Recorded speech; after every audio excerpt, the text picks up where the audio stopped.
Hello, Facebook. How we doing? So we're gonna try this again. Sorry for any confusion. If you thought I was gonna be live on Facebook at 10 a.m. this morning, I can see how that message kind of may have came across like that, but I can't get Facebook Live to work with actual audio. This is a follow-up to the post I made on January 5th of this year. Um, Come to find out, after I made that post, there was no audio attached to it. I have no reason, no understanding why. I looked into it, couldn't salvage anything, so I have to just do it over. So this is what we're doing. I'm doing it old school way, just making a video, and I'm gonna post that video. So, what changed my life? This is what has changed my life and has molded my life since the time of January 5th, 1997. This situation I'm about to tell you is my testimony, and it is what has physically happened to me on that day. I did have my roommate at the time that was the same thing with me. So his name was Chris Ledoux. He's went on to be with the Lord recently, this last year. If you're watching, Laura, my condolences to you again. I'm always thinking about you, praying for you. But this is what happened to us that night. So, a little background first. I was raised in not a Christian family per se. Before my parents divorced in fourth grade, we went to a Methodist church every now and then. We go to the Baptist church every now and then. We go to church on Christmas and Easter, those type of things. But we didn't really go to a regular church on a regular basis. That didn't happen until my dad remarried my current stepmom back right before I started high school. Finishing up middle school, started high school. I went to Baker Middle. We moved to Central, went to Central High. So during that time, my stepmom was going to Bethany World Prayer Center. This is back in the day whenever Larry Stockstill used to lead from a grand piano. So every Sunday we had to go to church, sometimes multiple times. Me and my stepbrother would have to go that night to the youth or whatever, which I skipped. Yeah, I skipped a good bit. I'd take my trucks, have my own vehicle. I'd drive, stay away, go to the mall, go do something, come back when it was time. So telling on myself now, I don't know if they ever knew that, but yeah, I would skip that a lot of times. So anyway, I grew up under the teaching of the truth in those high school years, so I knew the truth of the Word of God. I had seen it displayed in my stepmom's life, in my dad's life at that time, because that's when he got saved, and other people around just going to that church on a regular basis. But I was at a time in my life where I didn't want anything to do with it. I was a teenager in high school, just starting my own, teenager years where you think you know everything, you know nothing. So anyway, let's get started with this.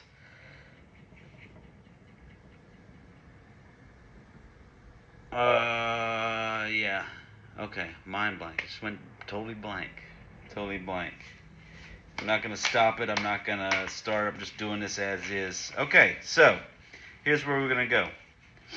Whenever I was during high school, I started going to a little church down the road.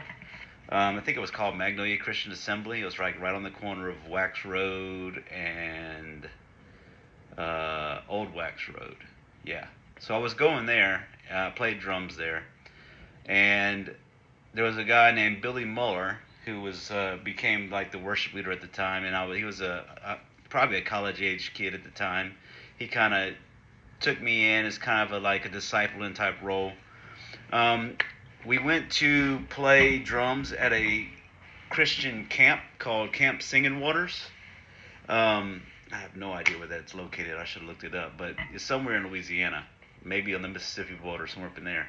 Anyway, that weekend, I wound up going down for an altar call, and I got saved that night. I felt just the weight of sin off my shoulders.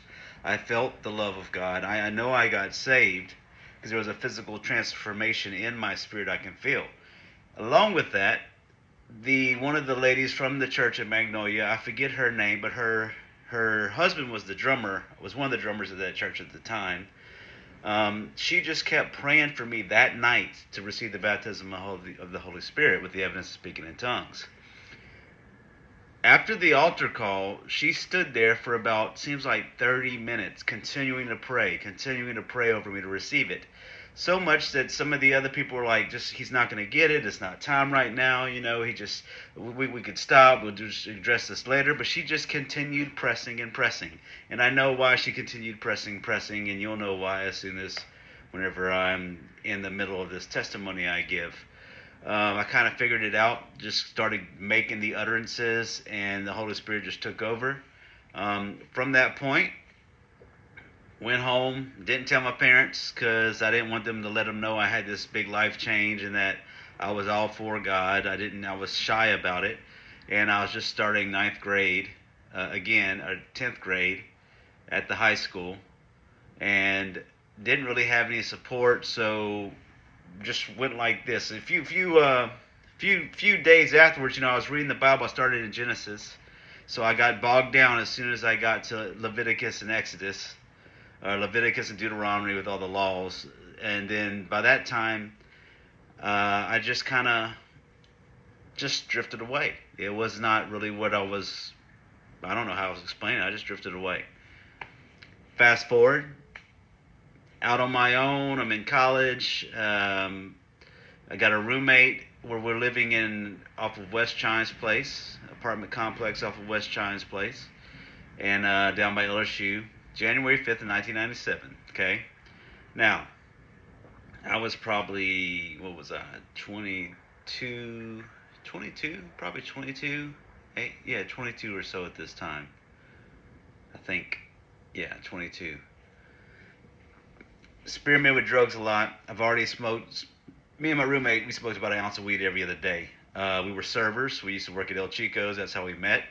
Also worked at Giamacco's Italian restaurant out there in Government Street and all that stuff. So anyway, we smoked on a regular basis. An ounce of weed almost every other day.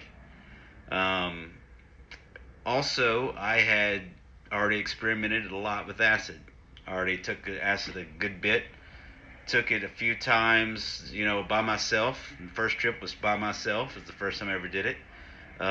Tripped a few times with other friends and acquaintances that I knew from the server industry. So that wasn't nothing I was new to. I had already experienced bad trips. I knew how to talk myself down out of bad trips. Is that the phone making? Okay. I keep seeing this glare in my glasses and I realize it's the phone, so I'm not going to be able to stop that. Like I said, I already knew how to talk myself out of a bad trip. So, coming January 5th of 1997, that was kind of just leading up to that. January 5th of 1997, me and Chris, my roommate at the time, decided for the first time ever we would trip together, because we never did. He had done it before. He told me about situations he was from Hawaii, that he had done while he was in Hawaii, and I told him about mine, so we decided finally, let's do it together. We'd always smoked weed. I'd also tried coke a few times, did that. So I was pretty well versed in different type of pharmaceuticals, if you would say. I was one never to put needles in my arm. I just was not going that route. But anyway, so January 5th, 1997, some neighbors that lived underneath us that we partied with, he had a contact, and I wound up buying 3 hits of acid. This acid was, if I remember correctly, was white with a skull and crossbones on it. I don't know what it was called, but I know it was like the hits were 5 times the amount of normal, and didn't know that at all. So we decided to trip, got the acid, and we're like, you know what, this is our night. We're going to go get the acid. We're going to go get some movies. We'll play video games or whatever, movies, and just trip. We decided to go to Blockbuster. And we went to we took the acid probably about, we dropped about 7 a.m. January 5th of 1997. So, at that time of 7 a.m., it's already getting pretty dark. We went to Blockbuster. While we were in Blockbuster, we could feel the effects of the acid kind of starting to do its thing. If you're not familiar with it, it comes on kind of like an alcohol buzz at first, kind of similar to that, where it's just, but it's very more intense. You get real giddy, kind of everything's loosey goose, just lighthearted. So while we were in Blockbuster, there were some cartoons or something playing, like they'd play videos. This is Blockbuster off of Chime Street, down by LSU campus. They would play videos of movies and have movies playing. So we started to kind of we were laughing and cutting up, and we like, man, we need to get this movie, get out of here before it really hits hard. We're gonna get in trouble. So we got Lord of the Rings, the animated version. This is before the 3 trilogy movie of real acting came out and everything. We went to Circle K, grabbed a bunch of orange juice, snacks, Sunny D, because when you're tripping, vitamin C enhances the effect of the drug. So we went and got a bunch of vitamin C drinks to drink and enhance it, and then we went back to our apartment. So we're laying there in an apartment. It's probably about like getting close to 8 o'clock. 8, 9, something like that. I don't really remember the time. So, but it's about an estimate of where it was, and we're starting to trip pretty good. Now, this is a little diagram of our apartment, the main living room of our apartment. As you see over here, here's a couch against one wall. Up here is a double sliding glass back door that went to the back door balcony. Okay, wall here. TV here, down this hall goes to the bathroom. Chris was laying on this couch. I was laying right here with on the floor with my head on against a pillow, propped up watching TV right there. So we put in the movie. The acid is starting to take its effect. It usually takes about an hour and a half, sometimes 2, depending on it. But this was a lot stronger, so it came on pretty quick. We put in the movie, and then about a good hour or so into this movie, I'm like, man, this movie keeps going on and on and on, and I don't really see any plot development. I've seen this movie before, and it's not making sense, and it just seems like it keeps repeating, and what is going on? And then about that time, I started to feel this very, very, very heavy presence just kind of settle in the living room. And at first I was, oh, okay, I'm starting to have a bad trip, trying to have a bad trip. Let's talk myself out of this, think of good thoughts. It's just the drugs. Tell yourself it's just the drugs. It's just the drugs. It's just the chemicals in your brain. Blah, blah, blah, blah. Do all the things.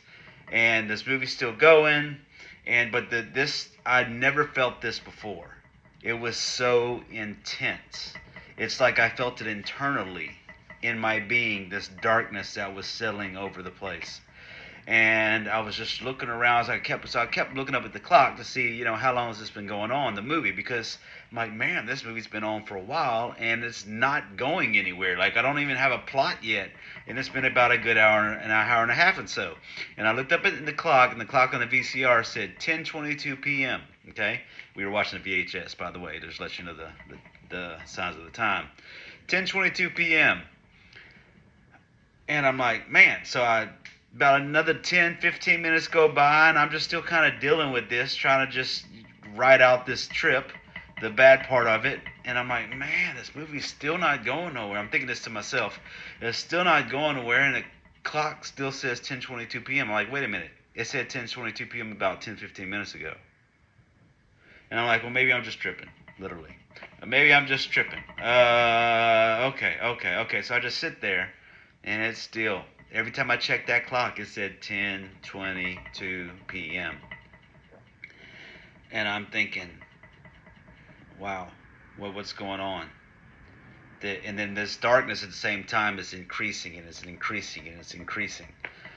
And about that time, and I started to think, you know what? Maybe I need to smoke a joint, and it'll alleviate this and just get me in a better mindset. So, as soon as I thought that, Chris said, "Hey, you want me to roll a joint?" And I was like, "Yes." So he went ahead and started rolling it, breaking it up and rolling it. And we're sitting there. This is the first time we're kind of like chatting back and forth since we dropped and got back from Blockbuster. So he's breaking it up, and he says, "Man, this stuff just keeps growing and growing and growing. It's like I break it up, and the pile keeps growing." And I was joking with him, said, trying to be lighthearted, said, "Oh, that's great. We want to buy as much." But deep down inside, I was thinking, "Shut up. I don't want to hear anything about the weed or anything about drugs or anything about anything like that, because I was dealing with this darkness I was feeling. It was growing, intensifying. On second by second, it kept getting more and more. The way I explain it is, take all the horror movies you've ever seen in your life. Take the worst situations you've ever experienced or heard about somebody experiencing. Take the most pain you ever felt in your life and keep multiplying it upon itself and multiplying it upon itself, and it doesn't even compare to what I was feeling at that time." Okay? And I know now, after the fact, what I was feeling was God was removing his hand completely from me. It was that internal separation, because in hell, the big thing about hell is not hellfire, it's being eternally separated from the one who created you. And when that happens, there is no fruit of the Spirit. There is no love. There is no joy. There is no peace. There is no faithfulness. There is none of the fruits of the Spirit are alive in you. So you cannot have any hope. You cannot have any joy. You cannot have any peace. All you have is anguish, pain, hurt, anguish, pain, hurt. Whenever the Bible talks about gnashing of teeth, I really understand that concept, because it's just like oh, it's just so intense, and you can't deal with it physically because, anyway, that's how bad it is. So he's rolling the joint. He finishes it up. He gives it to me. I forget who lit it first, but anyway, I take a few drags. I give it back to him, and when I take a few drags, I'm like, okay, this is better. A little relief. As soon as I thought this is better, a little relief, it comes even stronger than before. So he passes it. I forget how many times he passed it back and forth, but one time, the last time, but then it went in. He gives it to me, and I don't even drag. I just sit it down to the side, and I just kind of sit it away because I don't want anything else of it. I don't want nothing to do with it.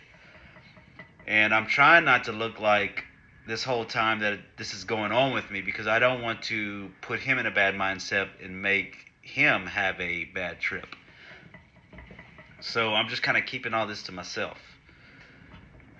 So I'm sitting here, and I'm dealing with all this. And I'm like, man, this movie keeps going on and on. This darkness is unbelievable. I've never felt this before. The clock still says 10:22 p.m. What is going on? And then a very, very small voice internally just said, there is no time in eternity. And I'm like, wait a minute. I didn't slip in eternity. I didn't die. Oh my gosh, how did I miss it? I couldn't have missed it. I had this vision in my head of like maybe the cops or my parents coming in the next morning and finding us laying there dead and exactly where we were, dead. So there's just this, I was hurting for that situation and how that would be to them. And I'm thinking, man, how'd I miss it? I didn't, I knew the truth. I've been saved before, but I wasn't living for God. And I always was like, well, I'll wait till I'm older. Whenever I don't want to give things up. Or if I get in a car wreck or a bad situation, I'll just give my life to God right then there real quick and then be good. And then again, I'm thinking, how'd I miss it? And a little small voice just said, death comes like a thief in the night. You never expect it. So it hit me in the reality of that I had died and stepped into the spiritual realm, into eternity, and that all this pain I'm feeling is God being separated from me for eternity. Okay, that hit, it came in, it was so true. It hit it in my mind. It was so true. And I've seen other near-death experiences where people talk about what's going on. Your spirit knows. Like when you're dead, your spirit knows you're dead. Your mind and body take a while to catch up, but your spirit knows. And when you stand before and you're dealing with certain things, you're standing before God and you're having a conversation about something, you know it's the truth. You know, as soon as you die, you know the truth from a lie. No matter if you believe a lie your whole life, you will know that it was a lie as soon as you die. That's just how it is. So anyway, I'm sitting there. Now see, I'm not at this time. That's just after the fact from what I've known and what I've studied and just living. I mean, I've been saved for almost 1997. It's what, 30 something years, 40 something, no, 30 something years, walking with God. But at that time, I still didn't really know what was reality, what was the drugs. I'm still trying to tell myself it's a bad trip. So I'm trying to find a way to get out of it. So I'm sitting there and I'm thinking, man, and I was laying there and I had my hands kind of like this and I was pushing on my bladder. I was like, I need to use the bathroom. So I get up and I go to walk down the hall to go to the bathroom. Now when I get up, Chris is laying on the couch and he's like startled. He's like, where are you going? And I said, I'm just going to go to the bathroom real quick. And he's like, are you coming back? Are you going to come back here? And I'm like, yeah, I'm coming back. I'm going to come back. And in that, I could see that something was bothering him. For the first time, I'm like, okay, he's got something going on as well, because I could tell he's in not a good state, a peaceful state, if anything. So I go into the bathroom. I shut the door. And I'm just sitting there. I'm like, man, what is going on? What is going on? Where am I at? This can't be what's happened. I'm trying to talk myself out of this. So I try to use the bathroom. It takes me forever, and I finally do. Then I splash some water on my face, trying to wake myself up, trying to just kind of shock my system to bring me back to reality just a little bit. Because whenever you're having a bad trip, when you're tripping, you do things called reality checks to know that you're still here, you're still okay, it's just the drugs. That's what I was trying to do. Nothing was working though, like it did before. Nothing. So I was just sitting there and I was staring in the bathroom mirror. And then I remember just kind of doing this, and when I did it, I had a handful of hair. Now I don't know why this happened the way it did, but it did. I had a handful of hair. And I did it again. I pulled, and it's like I was pulling chunks of hair out of my head. And then it just kept pulling. And then, bam, it stopped. And I just looked up, and it was back to where it was. Almost kind of like if you ever saw the old movie Poltergeist, where the guy that's part of the TV crew goes in the bathroom, he starts pulling the flesh off his face. And then all of a sudden, bam, it's right there again. That is pretty close to what it was, but it wasn't my flesh, it was my hair for some reason. So after that situation and nothing was changing, I'm like, okay, I'm just going to go back in there and try to lay down and just keep watching the movie. And so I thought that, and I grabbed the doorknob, and when I did this. And I was laying right back in front of the couch. So I went from here, about, 8-10 feet down from here to here, like that. And I'm like, wait a minute. I know I was just in the bathroom. I used the bathroom. I don't have to pee anymore. But I don't remember going from the bathroom to laying back down. It's kind of like I woke up almost as if I dreamed I was in the bathroom. And then as soon as I thought that, Chris said, man, it's like this movie just keeps going on and on. It's not going anywhere. And it's like you were just in the bathroom, but now you're here. And when he said that, I realized, okay, we're experiencing this stuff together. And when he said that, it was puzzled. And I said, you know what, Chris, I can't watch this movie anymore. And he said, I can't either. So we both stood up. We walked to the TV. I turned off the VCR, he turned off the TV. When we went like this, he was probably like, less than a foot or so from me. And then from that point on, it's like our minds synced. Because when I backed away, he mimicked every single action. Every single action. It's like I was in a mirror doing this, and he would do everything exactly the same time. Not a second later, not a second before, at the exact same time. And his thoughts were in my thoughts, and my thoughts were in his thoughts, because whenever I would try to say, what are you doing? Why are you copying me? And he would say, what are you doing? Why are you copying me? And every once in a while he can get out, I don't know. It's just happening. So that happened for probably seemed like about 10, 15 seconds. Finally, we got separated. And when we did, I was like, look, Chris, I don't know what's going on right now. We got some bad acid or something, but we need to find help. We need help. And he agreed. And so we turned off like I said, the movie was turned off. And the next thing that happened was I'm thinking, okay, we got to get help. Mind you, clock still says 10:22. The movie's not going anymore because we turned it off. But I'm like, okay, we need to get some help. So I don't know why, but instinctively I went and I grabbed the phone, landline, grabbed the phone and I dialed 911. Now I did it like this. I went, boop, boop, boop, put it straight to my ear.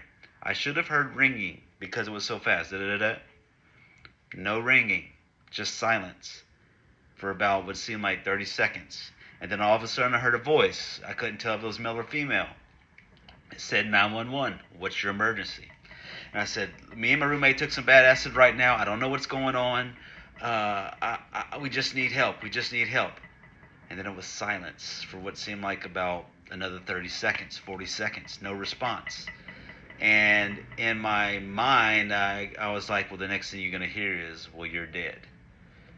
And when I thought that, I just and also thought, oh no, I just called 911. The cops are going to be here. I still have a hit of acid left because I bought 3. I still have a hit of acid left. One hit is automatically 10 years, I think it was. 10 years, 15 years prison time. No questions asked. I messed up, and so I instinctively hung up the phone. Okay? When I hung up the phone, it was just like kind of chaos still. Chris was just like, well, what are we going to do? What are we going to do? And I was like, I don't know. So I just walked over to the sliding glass door, like looking out in the back window, and I just kind of stood there for a little bit. And he's like, what are you doing? I said, I don't know. I'm just waiting. What are you doing? I don't know. I'm just waiting. Well, what are you waiting for? I don't know. I'm just waiting because I didn't know what was going to happen. Because in my I had already settled that we're not in this realm. We're in eternity and don't know what's going to go on because obviously I can't control any of this. So I stood there for probably about a minute or so, and Chris was just kind of sitting on the couch, and he was I can't remember if he was smoking a cigarette or not. He was, by the way, he would smoke 3 packs in one night. He would take the end of one cigarette to light the next cigarette, to light the next cigarette, to do that pack, to do the next pack, to go into the third pack. He dealt a lot with depression, and that was kind of definitely one of his vices was smoking. He always had cigarettes on him. He always smoked. He always smoked at least 2 packs a day. If we were drinking or doing weed or doing something else, he'd smoke more. So I was sitting there and I'm like, I just got to go find some help. I got to go find something to let me know that I'm in this realm, in this reality. So here's a diagram of our apartment complex from the inside, okay? All the the complex was a rectangle. All the apartments were on the outside. There was a concrete walkway that went all the way around, all connected. And in the inside, there used to be a pool, like an in-ground swimming pool, but they filled all that in, and now it's just a courtyard. Okay? This is our apartment complex on West Chimes Place. Okay? This is where we were. If you see the yellow, there's yellow right here, right here, right here. That represents the sliding glass door. All the apartments were made the same way, okay? pretty much almost everyone set it up the same way too. For some reason, the living room was square, and the TV was always right by that sliding glass door. I mean, from here, the TV to you're talking maybe a foot and a half. You know, from the couch, edge of the couch was right against the wall that glass door was on. Okay, so it's close proximity. Our apartment was 210 West Child's Place. I think it was like 755 square feet, so it's not massive. So anyway, I'm looking for something real. This is us. This is my neighbor's apartment. Didn't know this neighbor. I saw him. He's more of an acquaintance, maybe, or just know that that's the guy that lives next to us. Never saw them. It was two guys, I think. So I walked out my glass door. Chris stayed in the apartment. I walked out the glass door. I walked right over a little bit and looked, and this guy's blinds were wide open for the glass door, wide open. I looked in and saw him sitting on the ground watching TV, and I can use this same because he had it set up the same way, except his TV was kind of here in the corner right here. Okay, so he was sitting about right here in his apartment looking at the TV that is facing this way. So he's already looking in the direction of the glass door. Out of his peripheral, he could have saw me easily, because we're talking maybe from here to outside here, less than 3 feet. It'd be like I was standing right next to him. So I walked up, and I could see him there watching TV, and I'm just staring at him. And I got my hands on the glass, and I'm just staring at him.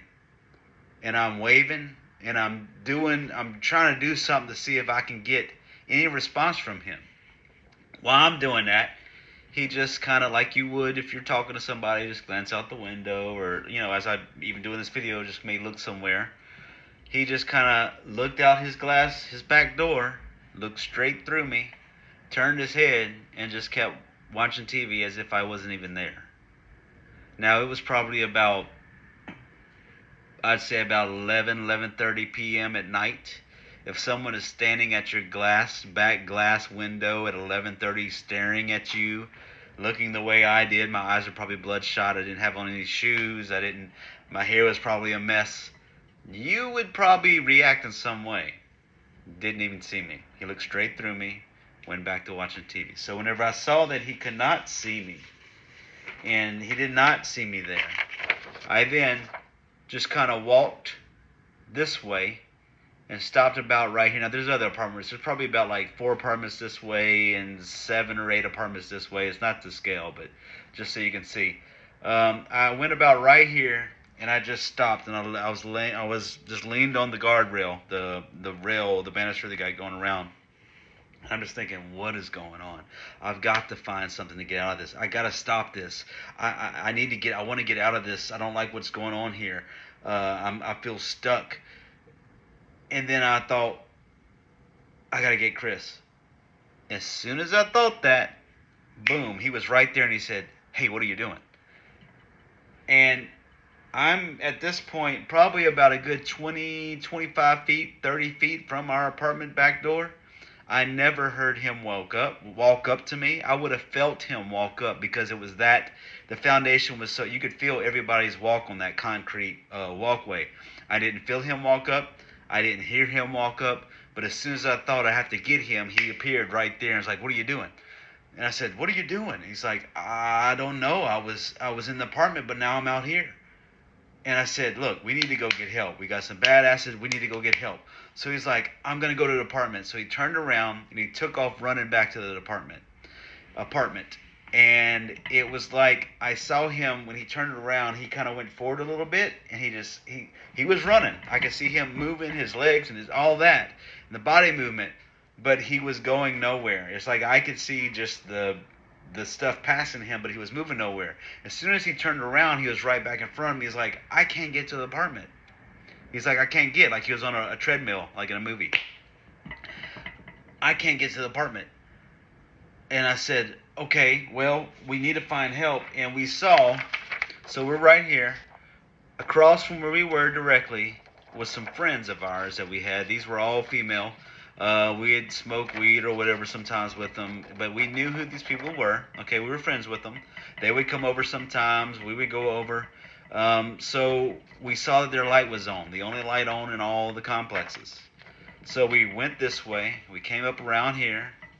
Walt didn't. This was an emergency situation, by the way. I didn't knock. I wasn't gonna knock. I just grabbed the glass door, opened it up, stepped in because we needed help. Okay. When we stepped into this apartment, we were right back in our apartment. So we got out again, went back around, opened the glass door, stepped in. We were right back in our apartment. One more time. We got out, went back around, opened the glass door, stepped in, and we were again in our apartment. After the third time, we stopped trying to do that. We couldn't get out of our apartment from that point on. And that kind of symbolized where we were. We were just always in that apartment and where our life was, because that's pretty much what our life based around. But God wasn't letting us out of that apartment. So I'm like, okay, I got to go find help. I got to go find help. And I said, I'm going to get in my truck. I'm going to go try to find some help. Do you want to come? And Chris was like, yeah. So we get out. We go down, walk down the, here is a little map, kind of where we were, okay, just so people who know. This is Nicholson, okay? This is Astor Street. If you're familiar with LSU, there's a little Cracker Barrel convenience store either on this side, one of these two sides right up here, right where Astor Street is. Astor Street crosses over West Chimes Street, okay? West Chimes connects Astor to River Road back here. It does this little curve right here where it's not a stop, it's just a 90-degree curve. Right here is where West Chimes Place is. That was the apartment complex we were in. This right here is a railroad track, the railroad tracks that run right along it. Now it runs right there between, of course it doesn't do that, I just kind of messed up the drawing, but it runs this way, okay? This is where we were. We were in apartment 210 on the back side facing these railroad tracks. Down here at the end of this corner is where my truck was parked, okay? No, actually, over here is where my truck was parked. Right here is another set of stairs that comes right down, and right here in this corner there's a little flower bed. Like you're talking maybe less than 10 feet where there's a flower bed before you hit the building in the road, between the road. So we get out, we come this way, we go down these stairs because I had a black Isuzu pickup. I was parked right by the stairs. I get off, get in my truck, and right before he takes a step off the stairs onto the pavement or the parking lot, he stops and he starts backing up the stairs and says, I can't go with you. And I'm like, what do you mean? He's like, I just can't go with you. So he turned around and he went back up to the apartment. And I said, okay, well, I'm going to go try to find help. He's like, are you going to come back? Are you going to come back? I was like, yeah, I'll come back for you. I'll come back. So anyway, I get in my truck. I drive around the building, or actually it'd be this way. I drive around the building twice, what am I going to do? Am I going to go to the hospital downtown, Memorial, forget what, Baton Rouge General, one of those. Am I going to go to my parents' house because I knew that they were following, they could help. But I didn't know, what am I going to do? What am I going to do? So I get in my truck, drive around twice, okay? Then I come out, and I go over this way. Take a turn on the Astor, and then I go over the railroad tracks. Then I appear right here again. Then I turn back on the Astor, and I go over the railroad tracks. And it happens again. For some reason, everything happened in threes. I turn again, go back over the railroad tracks, okay? I take a left on Nicholson. I'm heading towards, actually it'd be this way, I think, but I'm going towards downtown Baton Rouge. My goal is to find something to let me know I'm in this realm. At this time, I'm flipping through the radio channels, okay? I can't find any live broadcasts, no live news, no live DJs. It's all just programmed, pre-programmed, mostly old stuff like classic rock, oldie music, old country. That's all I could find. I couldn't find anything that was live. Also, as I'm going down Nicholson, I'm still trying to figure out what's going on. I still don't know what reality is yet because I had just been sucked from the physical realm to the spiritual realm, or been opened up actually to the spiritual realm that is going on, and I was more affected in the spiritual realm than I was in the physical realm at that time. Um, Discussion for another day. Anyway, I notice I'm the only one in my lane. No vehicles in front of me as far as I can see, none in the rear view. But on this opposite street, headed my direction, it looks like people are going to an LSU game because it's bumper to bumper. Everybody has their lights on, they're bumper to bumper. So I'm like, well, let me flash my high beams. So I just started high beaming everybody to see if anybody would at least flash or flicker back to acknowledge my presence. Never happened. Whenever I realized that nobody could see me, I just turned off of Nicholson. I just veered off the road. I came off of Nicholson, went straight into the yard of this house. I could show you that house today. Straight into the yard of this red brick house. I pull my truck straight up in the yard under this oak tree. My high beams are shining through his big picture glass window. He had about probably about an 8x6 picture glass window that my truck is shining its high beams through. Again, it's probably about 11:30, close to midnight right now. I get out my truck. I'm just kind of stumbling around the yard, walking, not stumbling because I'm drunk or anything. I remember the ground being bumpy because there were roots and stuff like that. Also, you have these spots where like gophers and stuff will dig up. So I'm walking around and I'm thinking, where am I gonna go? What's going on? What's going on? What am I gonna do? I'm always in a state of kind of like panic, not panic, but not. I guess is the best way to describe it. Like a panic of not knowing what to do, but it's constant, and I can't formulate thoughts to the fact that I can make a decision because. Oh, sorry about that. So anyway, while that's going on, I have a clarity of thought, and I think, oh my gosh, I'm in this person's front yard. My high beams, my truck's still running. I had a Chevy S10 at the time. No, pickup, the pickup, Black Isuzu pickup. My high beams are shining through this guy's picture window. He's gonna come out here gun. I'm gonna get shot. So I get back in the truck, I back up, I go back down Nicholson. Okay? What am I gonna do? What am I gonna do? Hospital, parents. Hospital, parents. I have to go get Chris. That was what popped in my head. I have to go get Chris. So I do a U-turn. Before I was like, I gotta get Chris no matter what I do. He has to come. So I make a U-turn. I go back down, take a right on Astor, go over those tracks. I'm back at those railroad tracks. I go over the tracks. I'm back at those railroad tracks. I go over the tracks. And then it's almost like my truck is constantly going over the tracks on a repetitive wheel. And like the railroad crossing signs are just keep going by. And right when that happened, I just spoke in tongues. When I spoke in tongues, everything stopped and popped into place. If it was a movie, I would have all of a sudden my truck go, catch, like the cars just made contact with the road. I went over the tracks finally, and when that happened, when I spoke in tongues, okay, like I said, back years before at that camp, she was praying and praying and praying for me to receive the baptism of the Holy Spirit with the evidence of speaking in tongues. Right when I spoke, everything stopped. This clarity came to the situation. Clarity came to my mind. And this cycle of repetitive things stopped. I drove up. Again, back on my diagram. Okay. I come here.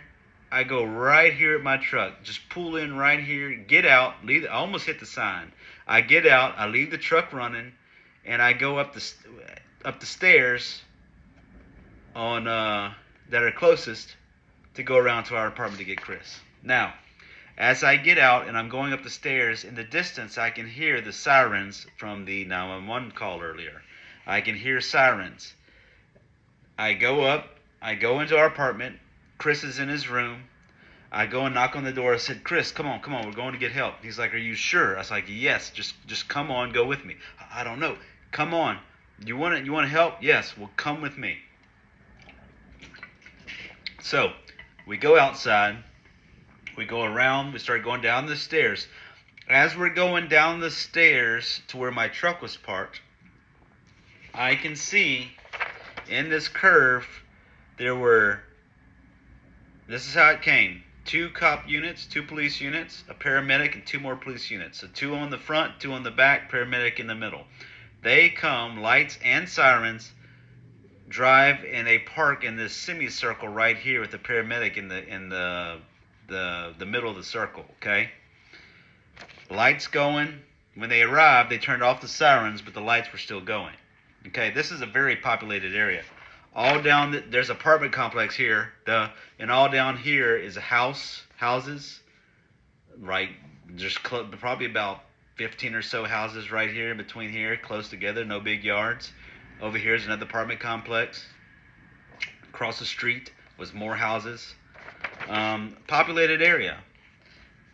So as we're walking down the stairs, we see this pull up.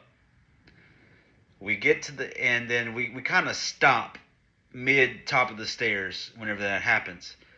We see 7 the units, 7 officers get out, and they start coming our way. So we just kind of stop, because I know that whenever officers come on the scene, you don't want to do any, I've seen enough cop shows. I didn't want to do any movements or anything to make them feel uneasy, get a shot or anything. I just wanted to obey, and because they come in, they take charge of the scene. So we just kind of stop, and then they start walking up the stairs. And as they're passing us in the stairs, they're kind of doing this like they're trying not to touch us and trying to sneak by us. And I was like, wait a minute, I'm the one that called. And they're like, oh, you called. So then when they realized we're the ones that called, we then walked down the stairs, and we're sitting right there at the bottom by that sign where my truck was. There's a little patch of grass, and we're just sitting there on the ground. And they just started asking us questions. Now, while we're sitting there, they're saying, well, what's going on? I said, I don't know what's going on, but me and my roommate took some bad acid or something like that, and I don't know what is going on right now. Something is going on that's not normal. And then they're like, were you in any pain? I'm like, no, blah, blah, blah, blah. They're just asking a few questions. And then they turn their attention to Chris, and they're talking to Chris. Now, while they're talking to Chris, I don't really remember what they were saying, because at that time, I was doing a few things. First off, I'm observing the surroundings. I'm like, wait a minute. Lights going, flashing. I mean, the sky was lit up. It was flashing blue, red, all that stuff. Nobody else is out here. It's just me and Chris sitting on the ground, and these 7 officers in a kind of a semicircle in front of us, just talking with us. And I'm looking, and I don't see, and I realize that nobody else knows what's going on right now except for us. Nobody else can see any of this. And then just to prove it, about that time, a car comes up from River Road area, comes this direction, stops right here, where on this side is the units and the paramedic, stops. The passenger door opens, boop. This person leans out, pours out a drink, shuts the passenger door, and then leaves. Never glances in our direction, never looks at any of the cars, never even looks up. It's like that wasn't even there, and that doesn't happen. All of you have passed by some little small accident or small little light. It don't matter if it's 1 car or 1,000 cars, you're gonna look towards to see what's going on. That's just human nature. What's going on? Never even looked our way. And when that happened, I realized we're the only ones that this is happening to right now. And and I know now that was because we were in the spirit realm.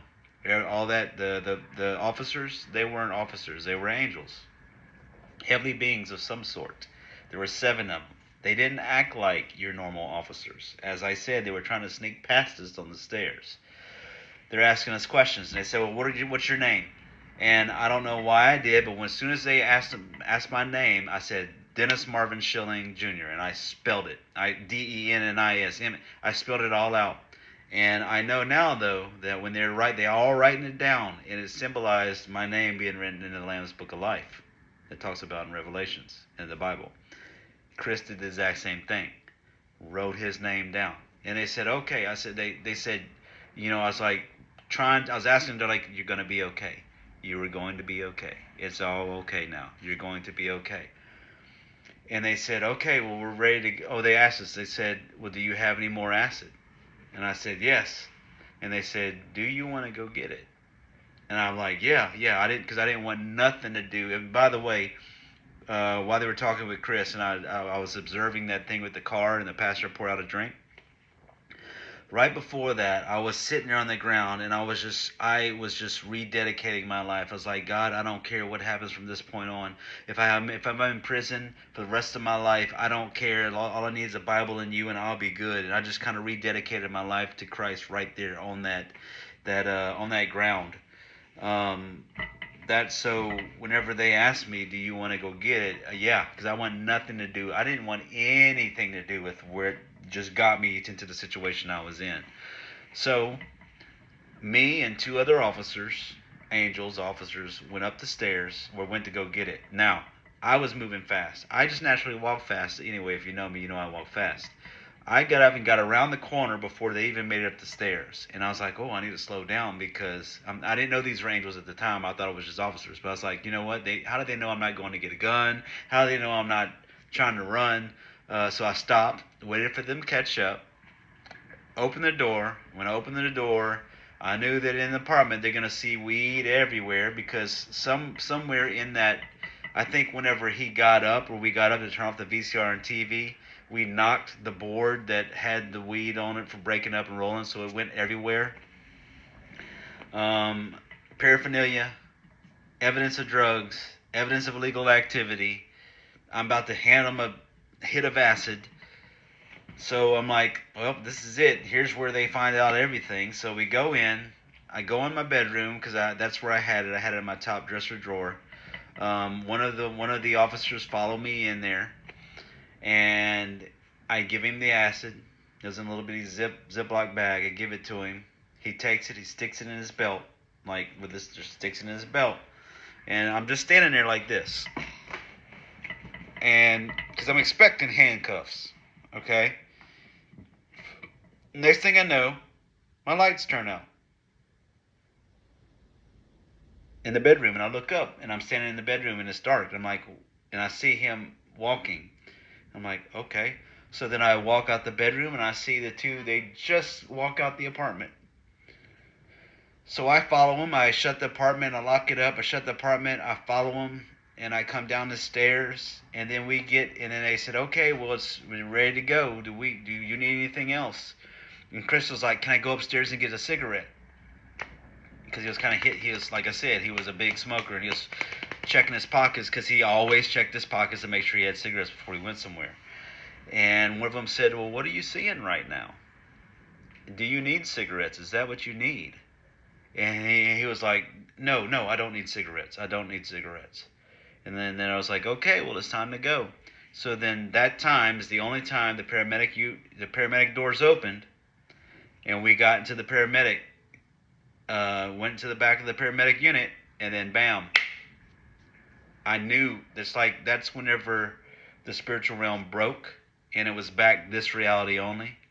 And there's a few reasons why, because as soon as that paramedic door closed, I could feel a shift in just the spirit of where we were. So, and it's almost like when I look at it in hindsight, it's almost like when I was coming down the stairs, when we were first coming down the stairs, and everything pulled up, that we walked straight into the paramedic, because I can kind of have that in my mind that we walked straight into the. I kind of have that memory. We walked straight into the paramedic unit, but I also have more vivid everything that happened in that time frame with the angels before that. And it's like you're kind of, how does that happen? Well, God is not a part of time. God is not limited by time. He created time. He's at the beginning at the same time as he's at the end, at the same time as he's at the middle. So he can take and move you and transport you and pop you out here and place you here just like that. And you'll think you're here, or people here think you're here, but you're actually over here at the same time. Uh, Look up John Paul Jackson if you ever want a better explanation for those type of things. Anyway, because he's had it happen to him before. He'd been here in America, transported over to England, India somewhere, pray for somebody, and then pop back into time where he was. Anyway, back on my story. We get in the paramedic. Paramedic starts driving, heading toward the hospital. Okay? When we're in the paramedic unit, I just start grabbing everything. I'm touching the equipment. I grab the woman that's back there on the leg. And she's like, "What are you doing? What are you doing?" I said, "I just want to make sure everything is real. I'm just making sure everything's real." And she's like, "Well, what, just settle down." I was like, "No." I said, I just don't want to die again.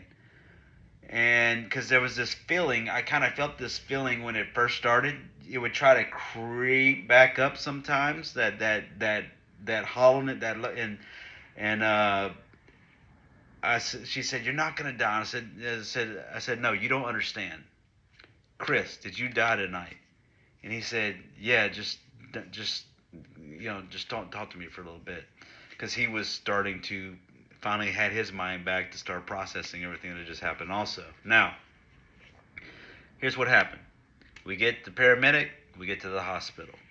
When we stepped out, and on that ride up there, I just started thanking God. I was just, "Thank you, Lord. Thank you, God." Because I knew I was not, I knew I was back in this realm. I was not stuck where I was with that place of hopelessness, just joylessness. Just, I was not stuck, separated from God anymore, because I felt there was a love of the Creator that just washed over me in the back of that paramedic unit. I've never felt such intense love like I did on that ride up to that hospital. It was just like, it was better than any drug I ever had. It just was so intense, and it just permeated everything in me. So we get to the hospital, they open it up, we step out. When we step out, it's probably, like, past midnight, dark. But I could see all detail in the trees, all detail in the grass, all detail in the bushes of the landscaping in the hospital. Like, the lights in the hospital were just like, I could see individual beams almost of the light. It just intensified the love for the creation. And just like that, because before that, I was a pre-med major. So of course I had a lot of zoology, a lot of biology, a lot of chemistry, a lot of science classes, and all the professors that are talking about evolution and evolution and evolution, and we created an evolution. And in an instant, that was all just gone, because I could see the detail in all the creation and everything in the way he created everything. Not only that, I could just feel his love permeating through everything. Um, so we got into the hospital, and let's see if I can make this less than an hour. We got into the hospital, and a lady, they put us in a little pool room, not just a little pool curtain room. We're on these gurneys, and a lady was attending to us. I remember she was skinny, blonde hair, glasses, had that southern voice, you think of. And she's like, I heard y'all had an experiment with some drugs tonight. And I was like, "No, ma'am, I had an experience with God tonight."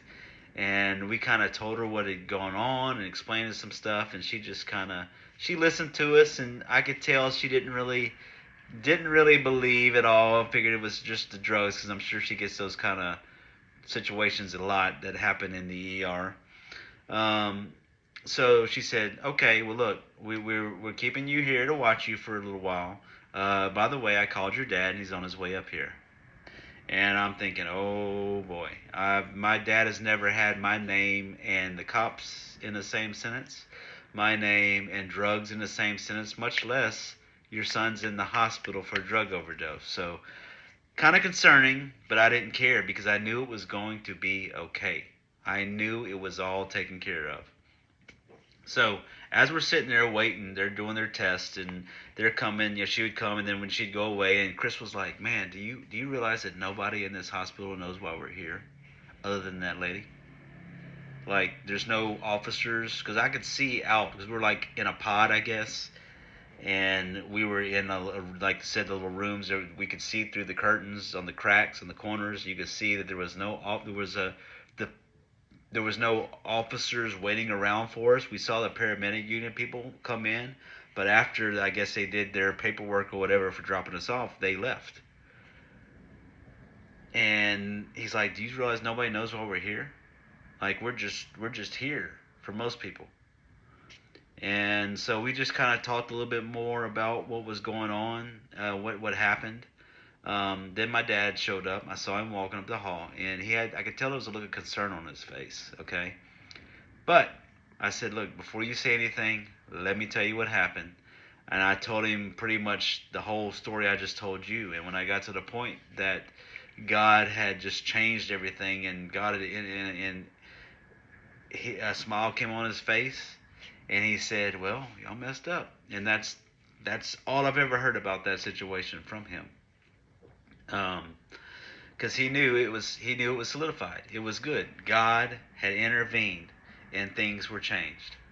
Um, so that is my testimony. That is how I came to know the Creator of the universe, and how I came to know Him as an actual being, and to have a relationship with Him. Um, I've told this many a times.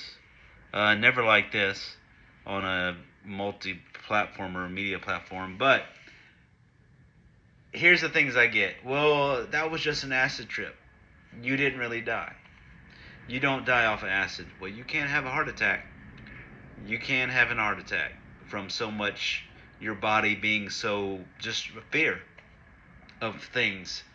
Not only that, they're like, well, those weren't really angels. Well, if they weren't angels, how come when we went back home, that thing of acid was gone? It was not in my dresser. Not only that, there is no record of a 911 call that I know about. I've never had any kind of officers reach out to me. The only thing that I had physically that happened after that day was a bill for the paramedic unit. I also went down the road, and I could see my tire tracks in that guy's yard, from my truck pulling into his yard. They stayed there because it just rained. They stayed there for about a good month and a half till I guess he covered them up, probably wondering what the heck happened here. Um, Not only that though, the biggest testimony: life change. Life change. Chris went from smoking 3 something packs of 2 packs a day to 0, like that. Not withdrawals. I don't know if he ever stayed with it. I mean, like I said, this has been 35 years ago. Now, when I first got saved, after that, I put on music. I was like, let me try something. So I put on some, I think it was Metallica, the Black Album that I used to hear. And right when I heard, I could feel the the the demonic, just the world on that. I could feel the difference between the world and the Creator. It just gave me chills. I couldn't listen to. So I went through a whole period, like for years, where I didn't listen to any worldly music, because I wanted nothing that would even give the devil one hook to get me back into that situation. Now, a testimony of how if you don't stick with it, he will draw you back just easy. I mean, there's been times now that I have visited that lifestyle a little bit, because I was just life happens, and you get to where you're not seeking after God on the regular, or you get this disappointment in your life, or an offense, or something that happened to draw you away from Him, And it just slowly, slowly, slowly until you next thing you know, you're way over here, and you have to come back. And I've had those things happen throughout my walk. Since 1997. I've been faithfully serving God since that point. I've never denied Him. Even through those tough times, I've always known He's right there. And it's my walk. So, that's what I wanted to tell people about. Just this testimony of where God's brought me and what He's done. And that no matter how far you think you are, He is always there. And He's always drawing. And He's just waiting for you. And it took Him allowing me to see what it's like without His presence and Him backing His hand off to get me to the point to where I realized that I need Him. And so that's the testimony. I hope you at least something touched you in this. If you have any questions, want any clarification about anything, put it in the comments. Send it to text me, message me on Facebook or whatever. That's probably how I'll deal with it. Whether you want to do it private or whatever, and I'll answer it. I'll let you know. Because this is just about Him. I want people to know Him. You can go through this whole life, think you know of God. You can know of God. You can know who God is and what He does. But it's about knowing Him, a relationship with Him, and knowing that He would move hell and high water to get you in a place so that you will meet Him. So, thank you for your time. As I say, I'm going to try to post this. Hopefully the audio will work. And I won't have to do this again because it takes, as you see, about 1:06 is where I'm at right now. It takes about an hour to do this. But I really hope this blesses you. Father God, I just ask in the name of Jesus that the words that I've said would just land where they need to land.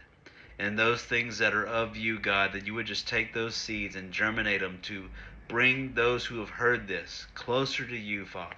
Closer to you in your way that you want for them.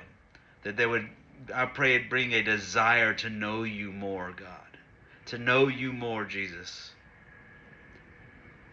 And that this desire to push the world away and to stop relying on world things to bring peace. In Jesus' name, amen. All right. I look forward for your comment and feedback. Have a good day.